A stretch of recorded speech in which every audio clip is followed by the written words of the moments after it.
Morning student, class 9 science chapter 6 session 7। First session में अपन ने पादप और जंतु ऊतक का फ्लो चार्ट देखा था, किस प्रकार से पादप और जंतु ऊतक को अपन किस प्रकार से विभाजित कर सकते हैं, और उसमें से अपन ने पादप के सरल स्तयी ऊतक के ऊपर डिस्कशंस किया था। आज के सेशंस में अपन पादपों के जटिल स्तयी ऊतक के ऊपर डिस्कशंस करेंगे। जटिल स्तयी ऊतक किसको कहते हैं? ऐसे ऊतक जो एक से अधिक प्रकार की कोशिकाओं से बने होते हैं तथा जिनका कार्य विभाजन जो होता है वो अलग अलग होता है। सरल ऊतक अपन ने देखे थे, उसमें अपन ने पेरेन्काइमा, कोलेन्काइमा, एरेन्काइमा जो कि कॉमनली जनरली सभी पादप कोशिकाओं में पाए जाते हैं और स्पेसिफिक उनका कोई कार्य नहीं होता है, परंतु जो सरल स्तयी ऊतक होते हैं उसकी अपेक्षा जटिल स्तयी ऊतक जो होते हैं उसका स्पेसिफिक कार्य होता है। यहाँ पे अपन पादप के जटिल स्तयी ऊतक को दो प्रकार के ऊतकों में विभाजित कर सकते हैं। फर्स्ट है आपका जाइलम, सेकंड है आपका फ्लोएम। जाइलम और फ्लोएम आपस में मिलकर पादपों में संवहन ऊतक का निर्माण करते हैं, जिसको अपन इंग्लिश में वास्कुलर टिश्यू कहते हैं। इनका काम होता है transport of food and water, साथ में कुछ मिनरल्स को भी ये एक स्थान से दूसरे स्थान पर, यानी कि पौधों के एक भाग से दूसरे भाग तक पहुंचाते हैं। फर्स्ट अपन पढ़ रहे हैं जाइलम। जाइलम जो है वो आपके 4 प्रकार की कोशिकाओं से मिलकर बना होता है, वाहिका, वाहिनिका, जाइलम पेरेन्काइमा और जाइलम रेशे यानी कि फाइबर्स। इसमें से जो आपके वाहिका और वाहिनिकाएं होती है, नलिकाकार संरचनाएं होती है, उसमें से भी आपकी वाहिका जो होती है वो छिद्रित संरचना होती है, तथा दोनों ही जो है वो जल और खनिज लवणों को जड़ों के द्वारा जो अवशोषित होता है उसको पौधों के समस्त भागों तक पहुंचाता है। वाहिका और वाहिनिका की कुछ कैरेक्टरिस्टिक अपन अगर देखें तो इन दोनों की कोशिका भित्ति जो होती है वो मोटी होती है, अधिकांश सेल जो होती है वो डेड होती है, यानी कि बहुत सी जाइलम की कोशिकाएं जो होती है वो मृत पाई जाती है, नलिकाकार होती है और जल और खनिज लवणों को ऊर्ध्वाधर संवहन करती है। अगर इसका अपन डायग्राम देखें जनरली तो ये आपका कोई प्लांट है, इसमें से जड़ों के द्वारा जो जल और खनिज लवण अवशोषित हुए हैं इसको ऊर्ध्वाधर यानी कि ऊपर की ओर समस्त भागों तक पहुंचाने का काम कौन करता है? जाइलम। इसका याद रखने का एक तरीका भी देखें अपन, जाइलम जो है वो जल को पहुंचाता है, इसलिए अपन ज से ज याद रखने का तरीका आप भूले नहीं, क्योंकि कंफ्यूजन हो जाता है बच्चों को कितनी बार कि जाइलम क्या करता है, फ्लोएम क्या करता है। तो जाइलम जो है वो जड़ों से जल को पहुंचाता है, तो ट्रिपल ज आप याद रखना चाहें तो इस तरह से इसको याद रख सकते हैं। ट्रिपल ज का मतलब है जाइलम जड़ों से जल को पौधों के समस्त भागों तक पहुंचाता है। दूसरा इसका देखें पेरेन्काइमेटस टिश्यू है, जो कि हमको पता है बेसिक टिश्यू है, भरण ऊतक का काम भी करता है, साथ ही भोजन संग्रहण का काम करता है। जो भोजन पत्तियों के द्वारा निर्मित है उसको फ्लोएम की सहायता से पौधों के समस्त भागों तक पहुंचाना, और उसको अतिरिक्त भोजन को संग्रहण कौन करेगा? पेरेन्काइमा। रेशे जो होते हैं वो यांत्रिक सहारा देते हैं, फाइबर्स जो होते हैं वो पौधे को केवल मैकेनिकल सपोर्ट का काम करते हैं, जिससे पौधा अपनी वृद्धि आसानी से या विकास प्रॉपर तरीके से कर सके। बहुत से ऐसे सॉफ्ट टिश्यू होते हैं उसको सहारा कौन देता है? रेशे यानी कि फाइबर। दूसरा ऊतक पढ़ रहे हैं फ्लोएम। ये 5 प्रकार की कोशिकाओं से मिलता है। कहीं कहीं पर आपको चाली कोशिका और चालू नलिका को एक ही बताया गया है, तो कहीं कहीं पर आपको 4 प्रकार की सेल्स भी बताई गई है। चाली कोशिका, चाली नलिका, साथी कोशिका। इसके अलावा ये 2 जो है वो कॉमन है, इसमें जाइलम पेरेन्काइमा, जाइलम फाइबर, और इसमें आपके क्या हो जाएगा? फ्लोएम पेरेन्काइमा और फ्लोएम फाइबर। चाली कोशिका, चालू नलिका, साथी कोशिका, ये सभी कोशिकाएं जो होती है वो जनरली जीवित होती है, केवल जो फ्लोएम रेशे जो होते हैं वो केवल मृत होते हैं। तो एक डिफरेंस ये भी आएगा कि जाइलम में अधिकांश कोशिकाएं मृत होती है, जबकि फ्लोएम में अधिकांश कोशिकाएं जीवित होती है। बाकी सारी 4 कोशिकाएं कौन कौन सी? चाली कोशिका, चाली नलिका, साथी कोशिका और जाइलम। फ्लोएम पेरेन्काइमा जो है वो जीवित है, केवल फ्लोएम रेशे जो है वो आपके मृत अवस्था में पाए जाते हैं। फ्लोएम का काम क्या होता है? पादप के भोजन का संवहन करना। आपको पता है कि भोजन कौन बना रहा है? तो हमको पता है पत्तियां बनाती है, तो पत्तियां जो है वो फूड बनाती है, और फ्लोएम हालांकि स्पेलिंग पी से शुरू होती है फ्लोएम की, फिर भी एफ आ रहा है, तो फूड एफ, इसको कनेक्ट करके आप याद रख सकते हैं। अब आप इसमें अंतर देखें तो अभी हमने बात की कि जाइलम जो है वो ऊर्ध्वाधर संवहन करता है, लेकिन पत्ती यहाँ भी है, यहाँ भी है, यहाँ भी है और यहाँ भी है। सभी पत्तियां जो है वो भोजन का निर्माण कर रही है और उस भोजन को जड़ों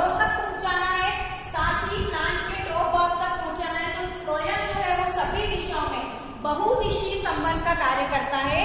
तो अभी अपन ने जाइलम फ्लोएम देखा, मैं कुछ अंतर बता दूं आपको।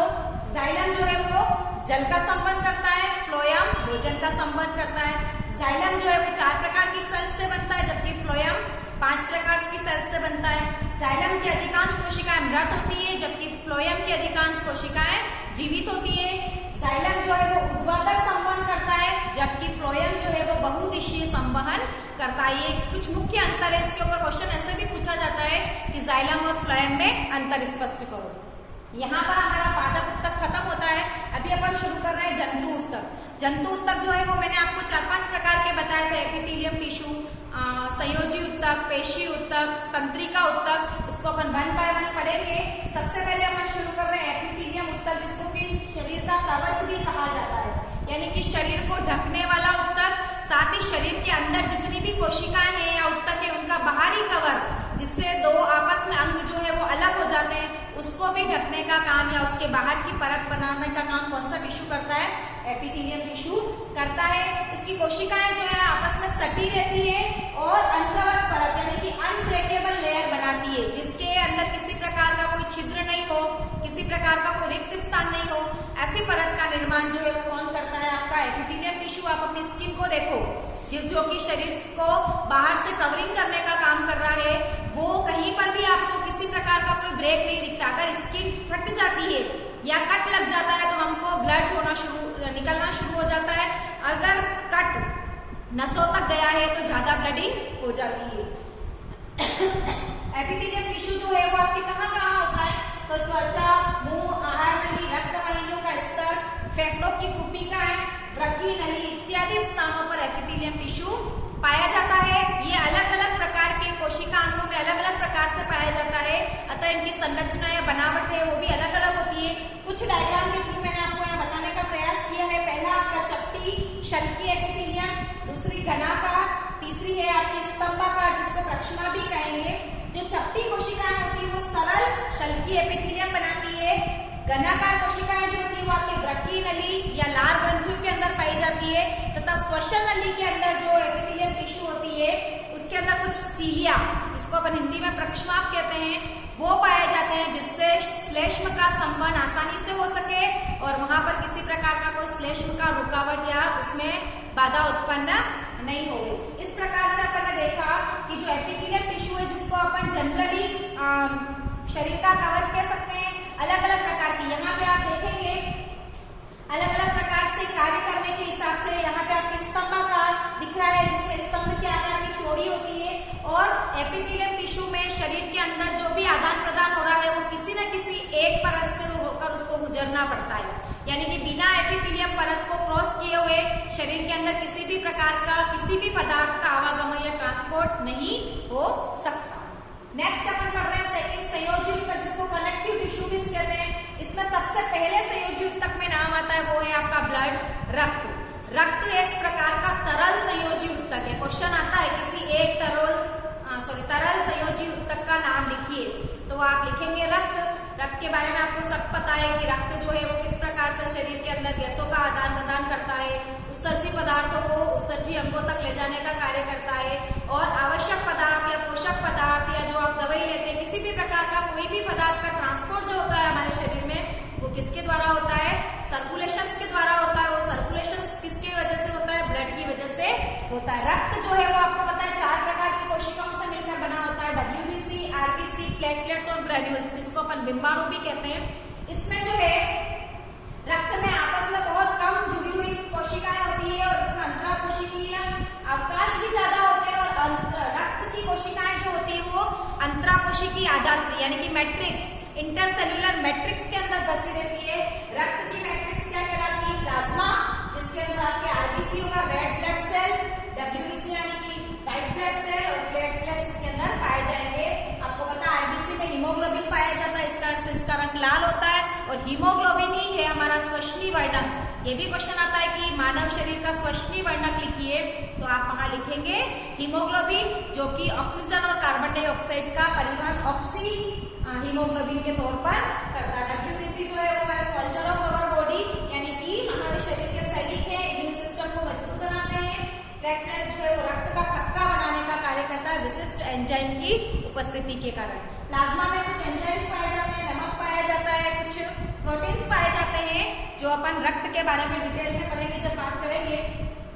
रक्त की आधात्री जो होती है वो जेली के समान भी हो सकती है, तरल भी हो सकती है, सघन भी हो सकती है और कठोर भी हो सकती है। इस प्रकार से रक्त जो है वो एक प्रकार का तरल संयोजी ऊतक है और शरीर की समस्त कोशिकाओं को आपस में लिंकिंग करने का काम करता है। सेकेंड है हमारा अस्थि, बोन्स।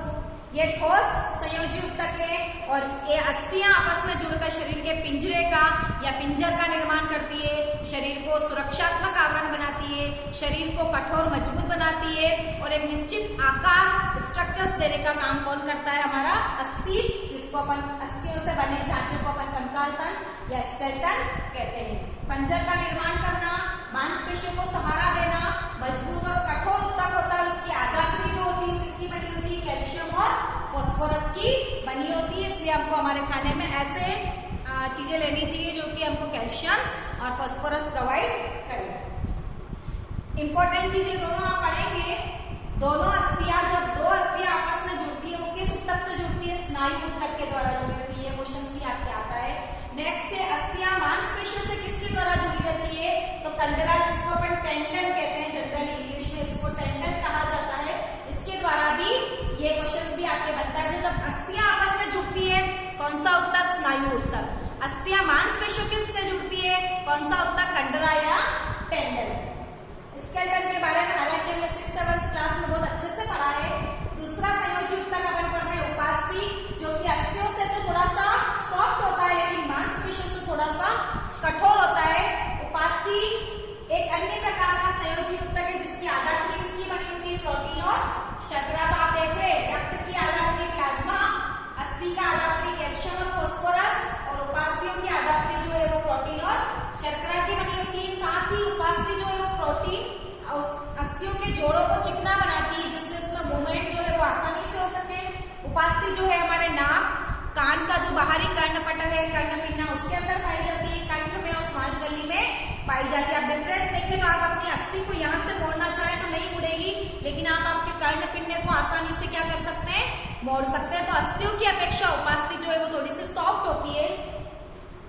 तीसरा ऊतक है एरियोलर संयोजी ऊतक, जो कि त्वचा में भरण ऊतक का काम करता है। त्वचा और मांसपेशियों के बीच में जो भी रिक्त स्थान आते हैं उसको भरता है, आंतरिक ऊतकों को या अंगों को सहारा देता है और ऊतक की मरम्मत करने में भी सहायता करती है। ये भी क्वेश्चन बनता है। एरियोलर ऊतक के प्रमुख कार्य लिखिए, तो अपने को आने चाहिए।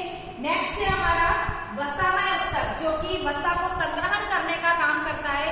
इस ऊतक में वसा छोटी छोटी गोलिकाओं के रूप में संग्रहित होती है और हमको पता है वसा जो है वो ऊष्मा की कुचालक होती है, इसलिए ये ऊतक जो होता है वो भी ऊष्मीय कुचालक होता है और त्वचा के नीचे आंतरिक अंगों के बीच में पाया जाता है। ज्यादा फैट का जमाव हो जाता है, ज्यादा वसामय ऊतक का जमाव होने से हमारा शरीर जो है वो मोटा दिखने लगता है। तो अभी अपन ने पढ़ा कुछ पादपों के जटिल ऊतकों के बारे में पढ़ा, उसके बाद में अपन ने जंतु ऊतक में मेन एपिथेलियम टिश्यू पढ़ा, फिर संयोजी ऊतक पढ़ा जिसमें से अपन ने रक्त, अस्थि, उपास्थि, एरियोलर ऊतक और वसामय ऊतक के कुछ फीचर्स देखे और इनके कुछ कार्य देखे। साथ ही अपन ने जाइलम और फ्लोएम में अंतर भी देखा। आज के सेशन में इतना ही। नेक्स्ट सेशन में अपन इसी चीज को कंटिन्यू करेंगे और आपके जो पेशी ऊतक और तंत्रिका ऊतक बचता है उसके बारे में डिस्कशन